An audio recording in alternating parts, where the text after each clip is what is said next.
16 अप्रैल 1853 भारतीय इतिहास का ऐसा दिन जिसे भारत के इतिहास में स्वर्ण अक्षरों से लिखा गया, क्योंकि आज से ठीक 172 साल पहले 16 अप्रैल 1853 को भारत में पहली पैसेंजर ट्रेन बंबई से थाने तक चली थी, जिसकी कुल दूरी 34 किलोमीटर थी और इस दूरी को तय करने में ट्रेन को लगभग 1 घंटे का समय लगा था।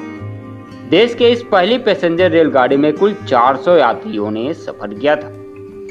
यह सारी बातें तो हम सभी जानते हैं, क्योंकि इसकी जानकारी हम लोग पढ़ाई के दौरान पढ़ चुके हैं और सुन चुके हैं। परंतु आज के इस वीडियो में हम लोग भारत की पहली पैसेंजर ट्रेन की कुछ रोचक तथ्यों पर चर्चा करने वाले हैं। आज से 172 वर्ष पहले देश में पहली बार पैसेंजर ट्रेन चली। इस पहली पैसेंजर ट्रेन के साथ भारत में परिवहन की नई शुरुआत हुई। भारत में पैसेंजर ट्रेन की शुरुआत 16 अप्रैल 1853 को हुई।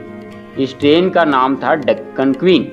डेक्कन क्वीन ट्रेन में 14 डब्बे थे और इन 14 डब्बों में कुल 400 यात्री सवार हुए थे। इस 400 यात्रियों में न केवल अंग्रेजी हुकूमत के अधिकारी थे, बल्कि भारतीय मूल के आम नागरिक भी शामिल थे। इस ट्रेन को 3 भाप इंजन सिंध, साहिब और सुल्तान द्वारा चलाया गया था, जो 34 किलोमीटर का सफर कर मुंबई के बोरी बंदर स्टेशन, अब छत्रपति शिवाजी महाराज टर्मिनल के नाम से प्रसिद्ध है, से थाने तक चली थी। इस दौरान डेक्कन क्वीन 2 स्टेशनों भाईखला और सायन पर ठहराव लिया। भाईखला स्टेशन पर इंजनों में पानी भरा गया और फिर वहां से सयान होते हुए थाने पहुंची। यह पल भारतीयों के लिए एक अजूबे की तरह थी। ट्रेन जहां जहां से गुजरी थी, लोग उस मार्ग पर इकट्ठा होकर देख रहे थे। इस बात का अंदाजा इसी से लगाया जा सकता है कि ट्रेन की शुरुआत की खुशी में अंग्रेजों ने 21 तोपों की सलामी दिया था। इतना ही नहीं, इस ऐतिहासिक दिन को अंग्रेजी सरकार ने सरकारी अवकाश घोषित कर दिया था। उस समय के रेल डब्बे आज की एसी वाले डब्बे की तरह नहीं थे, परंतु अंग्रेजों ने उस समय भी एक तगड़ा जुगाड़ लगाया था, जिससे डब्बे को ठंडा रखा जाता था। उस समय डब्बे को ठंडा रखने के लिए बर्फ के सिल्लियों का प्रयोग किया जाता था।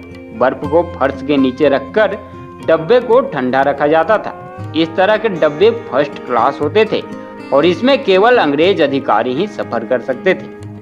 1853 से लेकर आज 2025 तक भारतीय रेल ने खूब तरक्की किया। आज इंडियन रेलवे के पास एशिया का सबसे लंबा रेल नेटवर्क और विश्व का दूसरा सबसे लंबा रेल नेटवर्क है। तो यह था भारत की पहली पैसेंजर ट्रेन डेक्कन क्वीन की शॉर्ट स्टोरी। आपको यह जानकारी कैसी लगी, कमेंट बॉक्स में कमेंट जरूर करें। हमारे YouTube चैनल पर बने रहने के लिए धन्यवाद।